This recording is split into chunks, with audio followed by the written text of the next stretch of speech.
Madison King settled into the buttery soft leather of seat 1A in the first-class cabin, her heart racing with a mixture of pride and excitement. At 16, she was making her first solo flight from New York to San Francisco, and her father, Jonathan King, the visionary CEO of King Innovations, had personally reserved the coveted front-row seat for her. As the jet's engines rumbled to life, she pressed her forehead to the headrest, closed her eyes, and let a contented smile spread across her face. A flight attendant, light of step and crisp in her navy uniform, approached with a polite nod. "Welcome aboard, Ms. King. Would you care for champagne or orange juice?" Her tone was warm, and Madison felt momentarily at ease. "Orange juice, please," Madison replied, her voice steady. The attendant departed, and Madison watched the sun glint off the wings as the aircraft taxied toward the runway. She pictured the rolling hills of California and promised herself she'd make the most of this adventure. But 5 minutes into the flight, the calm atmosphere fractured. The soft click of stiletto heels sounded insistently in the aisle, turning Madison's head. There stood a woman in her 50s, impeccably dressed in a cream coat and designer scarf. Her name, Madison learned moments later, was Evelyn Harper, a Platinum Elite member whose loyalty to the airline spanned decades, and whose temper, evidently, matched her status. Evelyn's cold gaze fixed on Madison. With a swift lift of her chin, she summoned the nearest attendant back. "Young lady," Evelyn snapped, thrusting a perfectly manicured finger toward Madison, "you are not qualified to occupy this seat. I've flown first class 100 times over, you will vacate 1A immediately." Madison's chest tightened. She'd been taught by her father to stand her ground politely but firmly. "Ma'am," she said, keeping her voice calm, "my father reserved this seat for me. My ticket clearly shows 1A." The attendant glanced nervously between Evelyn and Madison, tapping her tablet. "I'm sorry, Mrs. Harper, but Mr. King's reservation does indeed cover seat 1A. Evelyn's lips curled into a sneer. "Do you know who I am? I demand you switch seats, now." Her voice carried the weight of entitlement, and several nearby passengers turned to watch. Madison took a steadying breath. She raised her voice just enough to be heard. "I'm not taking another seat. My reservation is valid, and I'd appreciate your respect." A hush fell over the cabin. Evelyn's face flushed a deep red, and she leaned in, her tone dripping with contempt. "You're nothing but a child and over her head. First class is for adults who earned it, go back to coach." Pain flared in Madison's chest, but she refused to rise. Instead, she quietly reached into her jacket pocket and tapped her phone. Her father had always told her that dignity and composure were the greatest shields against prejudice. She dialed his number, keeping her voice soft but urgent. "Dad," she whispered as the call connected, "there's a problem, I need your help." Her eyes never left Evelyn, who was now fuming with blatant rage. The attendant hovered anxiously, and a few first-class passengers exchanged sympathetic glances. In the quiet corridor behind the curtain, Madison stepped aside so she wouldn't broadcast her father's number to the entire cabin. As her call rang out, the tension in the luxury cabin reached its breaking point.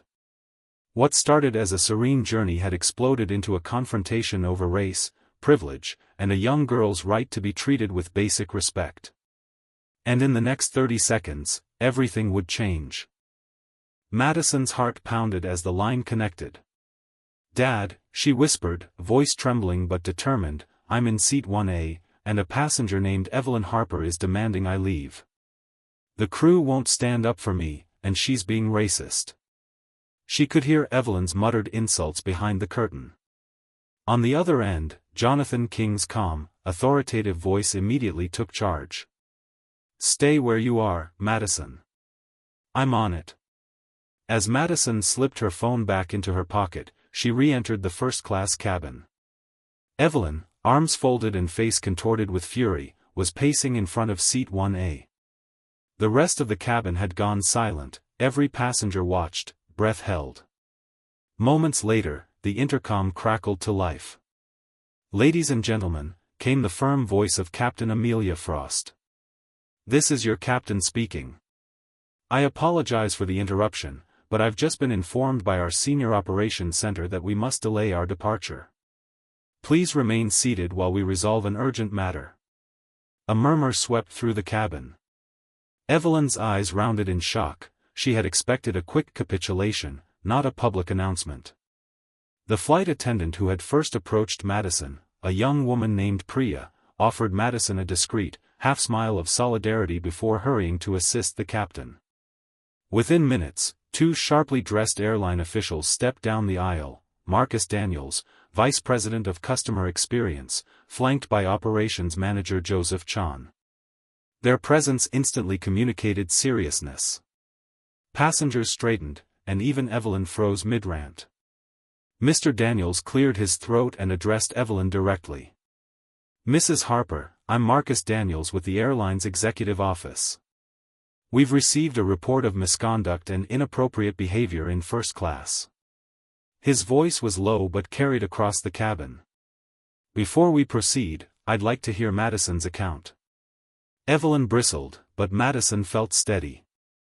"Mrs. Harper demanded I give up my seat because of my race," she said, her tone unwavering. "My father booked this seat for me.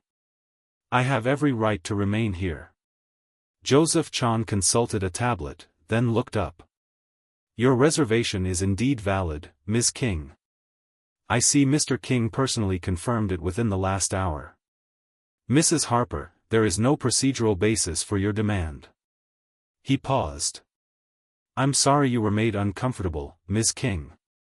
That behavior is unacceptable." Evelyn stammered, her composed facade crumbling. She tried to argue that her platinum elite status entitled her to preferential treatment, but her words bounced off the steely calm of Mr. Daniels and Mr. Chan. The cabin's attention had shifted fully in Madison's favor. At that moment, the intercom lit again. "Captain Frost here. Due to the seriousness of the matter, we are returning to the gate. Security will meet us to address the situation further." There was a collective exhale from the passengers, some relieved, some frustrated at the delay, but all aware that justice was unfolding. Evelyn's face drained of color as the flight attendant gently escorted her toward the aft doors, where uniformed airport security officers waited. A hush fell as she passed Madison's row, her eyes dropped in shame for the first time. Several passengers offered Madison nods of respect or quiet words of apology for having witnessed such hostility. Once Evelyn had been led off the aircraft, Captain Frost returned to the intercom. "Thank you for your patience, ladies and gentlemen. We will be back at the gate shortly to complete our procedures. We apologize again for the inconvenience." A polite round of applause broke out, directed at the crew who, at last, had protected the young passengers' rights. As the plane eased back toward the gate, Madison sank back into seat 1A. Priya knelt beside her with a warm smile. "I'm sorry you had to go through that," she whispered, offering Madison a glass of sparkling water. "You were absolutely right to stay. That woman had no ground to stand on." Madison nodded, relieved, tears pricking her eyes. "Thank you," she said softly. "I just wanted to be treated like anyone else." By the time the aircraft reached the jet bridge, Jonathan King's name lit up on Madison's phone. His incoming call flashed, "Dad," in bold letters. She answered. "How did it go?" he asked. "It's over," Madison replied, voice brimming with gratitude. "They removed her, the plane's going back to the gate, and they're apologizing." "I'm proud of you," he said.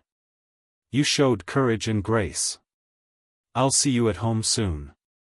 Madison smiled through tears as she watched the cabin crew reboard to facilitate the formalities. In that moment, she felt the full power of her father's swift intervention, and the even greater power of standing up for one's dignity. The plane might have been delayed, but justice had taken flight. Once Evelyn Harper disappeared down the jet bridge, a palpable relief rippled through the cabin. The flight attendants, led by Priya and supervised by Captain Frost, moved with renewed purpose. As the plane eased back into position at the gate, Joseph Chan and Marcus Daniels remained at Madison's side. "Ms. King," Mr. Daniels said quietly, "on behalf of the airline, I want to apologize once more for what you endured." He handed her an embossed card. "This is a formal apology letter, and you'll find a voucher inside for a private lounge visit and a complimentary first-class upgrade on your return flight." Madison accepted it with a soft nod. She felt a surge of gratitude. "Thank you," she murmured, barely trusting her voice not to crack. She caught Priya's kind eyes across the aisle. The flight attendant offered a reassuring smile. While the ground crew handled the paperwork for Evelyn's removal, Captain Frost strode through the cabin, pausing at Madison's seat. "Madison," she said, using the name Mr. Daniels had provided, "I admire your composure today. We stand by you, and I promise our entire crew will undergo additional training to handle racial bias explicitly. No passenger should face what you just did." Her tone was firm and personal. Madison looked up at the captain, her throat tight. "Thank you, Captain. That means a lot." She tucked the apology letter into her jacket pocket. With the formalities complete, the cabin crew closed the gate doors and secured the cabin. Engines hummed once more, and the familiar lurch of acceleration returned. As the plane taxied toward the runway, Madison leaned back, reflecting on the morning's chaos. Only hours before, she'd been anticipating a smooth, ordinary flight. Instead, she'd become the catalyst for a dramatic stand against prejudice, and the catalyst for real change in airline policy. A few rows back, a fellow passenger, a retired schoolteacher named Mrs. Liu, leaned forward. "Young lady," she said, her voice warm, "you handled that with such dignity. You reminded all of us what courage looks like." Madison offered a grateful smile and whispered, "Thank you for saying that." Shortly after takeoff, Marcus Daniels returned to first class carrying a small silver box. He placed it on Madison's tray table. "A small token of our appreciation," he said. Inside was a delicate charm bracelet with a single, shining onyx bead, black to symbolize strength, he explained. "May it remind you always of your worth and power to stand up for yourself." Madison's eyes glistened. She held up the bracelet. "It's beautiful. I'll cherish it." Daniels nodded, genuine pride in his expression. Back in her seat, Madison texted her best friend, "You'll never believe what happened on my first solo flight." Within seconds, her phone buzzed with replies of concern and admiration. As the flight leveled off, Captain Frost's voice chimed over the PA one more time, "Folks, thank you for your patience. We'll be cruising at 35,000 feet shortly. Please let us know if there's anything we can do to make your journey more comfortable." Madison settled in, sipping her orange juice. Around her, conversation hummed quietly, passengers swapping supportive nods, crew offering extra snacks, and a general sense of calm restored. A few hours later, as the golden California light spilled through the windows, Madison watched the coastline approach. It had been the most intense flight of her life, but she felt proud. She had honored her father's teachings, dignity, respect, and standing firm in the face of injustice. Minutes before landing, Joseph Chan once again appeared. "Ms. King, if you'll step off last, we'll ensure you receive a private escort to your connecting gate, or directly to baggage claim, if you prefer." Madison smiled. "I'd appreciate that. Thank you." When the wheels touched down, Madison remained in her seat until the cabin door opened. She slipped on her jacket, clasped the charm bracelet around her wrist, and gathered her things. Priya greeted her at the door with a clipboard. "Right this way, Ms. King. Your escort is waiting." As Madison walked past the first-class rows, now silent with shared respect, a few passengers nodded and smiled. She raised her chin just as she had all morning, carrying herself with the same calm dignity that had seen her through the ordeal. Once in the jet bridge, Madison stepped to the side and turned to the first-class cabin. "Thank you, everyone," she called softly. Several passengers and crew offered waves and words of congratulations. Walking toward the terminal exit, Madison replayed the day's events in her mind. What had begun as an ordinary milestone became a pivotal lesson in justice, that respect must be earned and, when denied, must be defended, no matter one's age. Her phone buzzed again. A text from her father simply read, "Well done. I'll see you soon." Madison allowed herself a small smile. She knew this story would stay with her for the rest of her life, and that, thanks to a 30-second phone call and her own steadfastness, no one would ever question her right to be exactly where she belonged. The sun had barely risen over San Francisco's skyline when Madison King stepped off the terminal shuttle and into her father's sleek black SUV. The city's morning bustle contrasted sharply with the quiet sense of triumph she felt. Jonathan King greeted her at the car door with a warm embrace. His eyes, usually burdened with boardroom concerns, were soft as he looked down at his daughter. "You handled yourself remarkably well," he said, guiding her to the passenger seat. "Are you okay?" Madison slid into the plush leather seat, the onyx bead of her charm bracelet catching the early light. "Better than okay," she replied. "I feel changed." Jonathan nodded, tapping the steering wheel. "You sparked something important today. I've already spoken with our legal team and the airline's CEO. They're launching a company-wide training initiative on unconscious bias, and your story will be a case study." Madison's heart swelled. "I just stood up for what was right." He smiled. "And that's why you'll inspire others." As they drove through the city, Madison's phone buzzed with notifications, texts from friends, messages from classmates, and news alerts. A leading newspaper had run a front-page feature, "Teen Triumphs Over Bigotry at 30,000 Feet." Video clips from inside the cabin, captured discreetly by fellow passengers, had gone viral overnight. Madison scrolled through heartfelt comments thanking her for her courage. At home, the King residence buzzed with staff preparing for her arrival. Still dressed in her travel clothes, Madison wandered into the conservatory, her favorite quiet spot, and sank onto a sofa. The memory of Evelyn Harper's contemptuous glare still pricked at her, but now it felt far away, like a bad dream. Her mother, Elise King, slipped beside her with 2 cups of coffee. "I watched the whole thing online," she said, handing Madison a cup. "I'm so proud of you, sweetheart." Madison wrapped her hands around the warm mug, the comforting scent of vanilla rising. "Thank you, Mom," she whispered. "I couldn't have done it without Dad's support." Elise reached out to tuck a loose strand of hair behind Madison's ear. "You did more than just defend your seat. You challenged an entire system of entitlement and forced people to confront their prejudices."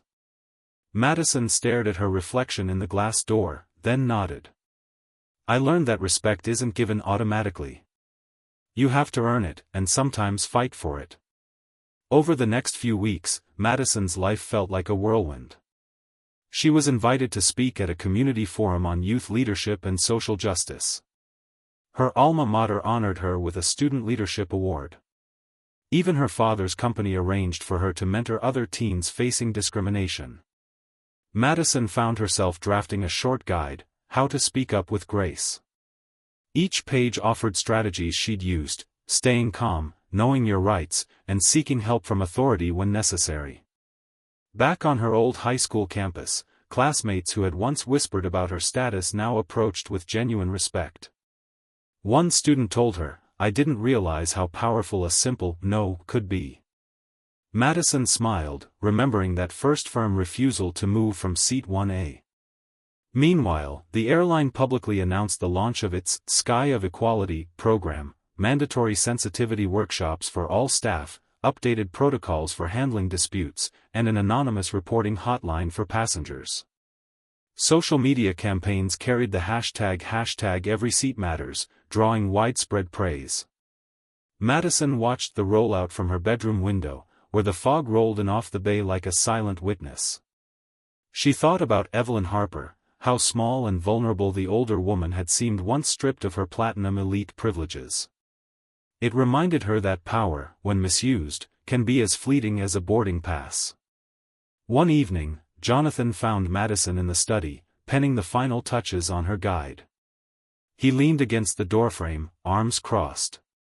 "May I?" he asked. She nodded and slid the notebook across the desk. He read a few lines, then closed it gently. "This is extraordinary," he said. "It's practical, compassionate, and real." Madison let out a relieved laugh. "I just want to help others feel they can stand up, too." Her father smiled, then offered a rare piece of advice. "Madison, always remember, true leadership isn't about the title you hold or the seat you occupy. It's about how you treat others and how you handle injustice when it finds you." She looked up at him, gratitude shining in her eyes. "I'll remember that." In the months that followed, Madison returned to flying first class only twice, and each time, she was celebrated rather than scrutinized. Cabin crews greeted her by name, and a small plaque beside seat 1A now read, "Reserved for courage, courtesy, and conviction." But more importantly, she carried the lesson with her wherever she went. In classrooms, boardrooms, and beyond, Madison King learned that respect transcends luxury, and that sometimes, it takes one quiet, determined voice to ground prejudice for good. Spring unfurled its green in New York City by the time Madison King took the stage at the Global Youth Leadership Summit. The packed auditorium held hundreds of delegates, students, educators, and activists, eager to hear how a single teen had changed the face of commercial aviation policy. Madison scanned the crowd, her charm bracelet catching the spotlight, and took a steadying breath. "Good morning," she began, her voice clear and confident. "Last summer, I sat in seat 1A, alone in first class, when someone demanded I give it up. I wasn't sure whether to panic or comply, until I realized that my seat, like my voice, belonged to me." A ripple of applause followed. "Because of that moment, I learned 3 lessons. First, that dignity is non-negotiable. Second, that support from those who care about you can move mountains. And third, that standing up for yourself can spark change far beyond your own life." She shared how, in the days after the flight, her father's decisive action and the airline's top-level response led to the creation of the Sky of Equality program, mandatory bias training, a passenger hotline, and clear protocols for resolving disputes. "I'm proud that no other young woman will have to face what I did," she said, smiling. After the summit, Madison returned home to a quieter life, college courses, volunteer work teaching debate to underprivileged youth, and painting landscapes in her free time. Yet wherever she went, echoes of that flight followed her, cabin crew who remembered her by name, friends who joked that her boarding pass was now legendary, and occasional requests to speak at school assemblies. One afternoon, during study abroad in Paris, Madison found herself on another flight's first-class cabin. As she settled into seat 1A, a token of the legacy she'd built, a young girl approached, eyes wide with nerves. "Excuse me," the teenager whispered, "I heard your story. I'm being asked to switch seats by someone. I don't know what to do." Madison recognized the tremor in her own voice from that fateful day. She knelt beside the girl. "Stay calm," she whispered back. "You have every right to be here. If you need help, ask the crew. And if it doesn't work, don't be afraid to speak up, or to call someone who will." The girl nodded, clutching her phone. As the plane lifted off, Madison leaned back and looked out at the clouds. She thought of her father's words, "True leadership is how you treat others and how you confront injustice." Now, 6 years later, she could see her father's vision reflected in every empowered voice she'd helped inspire. When the flight attendants later delivered a note, even more touching than any hot towel or glass of champagne, it read simply, "Thank you for your guidance. Because of you, I knew how to stand up." Madison smiled, recognizing that the greatest upgrade in life wasn't the seat you occupied, but the respect you earned, for yourself and for others. She clipped the note into her notebook, alongside news clippings of the airline's policy overhaul and snapshots from leadership forums. That evening, as she strolled along the Seine, Madison understood that one moment of quiet determination had rippled outward into a movement. She reflected on the journey, from a 16-year-old fighting for her rightful seat to a young woman mentoring others to claim theirs. In every classroom, every boardroom, and every cabin, the courage to say, "I belong," could transform prejudice into progress. Madison paused at a bridge, looking down at the river's gentle flow. She raised her phone and typed a message to her childhood friends back in New York. "Remember, your voice matters. Don't let anyone ground your dreams." She hit send, then gazed at the water. Somewhere below, her story continued, carried by every young person who refused to be moved from their rightful place. 4 years later, Madison King pushed open the doors of her alma mater's grand auditorium, a hush falling over the assembled students and faculty. The university was honoring her with the inaugural Courage in Action award, and the stage was set for her final commencement address as student body president. Dressed in cap and gown, she paused at the podium, letting the moment sink in, the same calm resolve she'd summoned at 16, now tempered by years of leadership and service. "Good afternoon," she began, smiling out at the sea of faces. "When I was 16, a single flight taught me the value of standing firm in the face of injustice. What started with one seat on an airplane became a mission, to ensure every person, no matter their age, race, or background, feels empowered to claim what's rightfully theirs." Applause rippled through the crowd. She recounted how the airline's Sky of Equality initiative had grown into a global partnership with schools, NGOs, and corporate allies, embedding bias training into boarding procedures everywhere. "It wasn't just about policy," she said. "It was about changing hearts, crew members learning to listen, passengers discovering the power of allyship, and young people seeing that their voice can truly move the world." Behind her, a large screen displayed images, Madison kneeling on a Paris flight to reassure a nervous teen, clips of workshops she'd led in Nairobi and Mumbai, and snapshots of diverse cabin crews united under the hashtag #EverySeatMatters banner. Each image was a testament to the ripple effect of that 30-second phone call. As she spoke, Madison felt a familiar flutter in her chest. It wasn't stage fright, it was the same steely determination that refused to relinquish seat 1A. "That journey taught me 3 truths. First, that privilege is a responsibility, not a license to belittle others. Second, that standing up for yourself can inspire countless others to do the same. And third, that real power resides not in status, but in solidarity." Later, as the ceremony closed and diplomas were handed out, Jonathan King waited in the wings with Elise and little brother Carter, now 10 and brimming with excitement. Madison descended the steps and the family embraced. For a heartbeat, she was simply Jonathan's daughter again, grounded, loved, and infinitely proud. That evening, at the celebratory dinner, Madison raised a glass. "To everyone who dares to say, 'This is my seat,' may you always find the courage to claim it, and the grace to protect another's right to claim theirs." The room echoed with cheers. Months after graduation, Madison took her first job at a global human rights organization, leading initiatives to train airline staff, corporate teams, and community leaders worldwide. Her early morning flights no longer felt charged with drama, they were opportunities to mentor others, to ensure no young person ever felt powerless at 30,000 feet. On one final trip home, as she tucked into seat 1A, Madison caught her reflection in the window.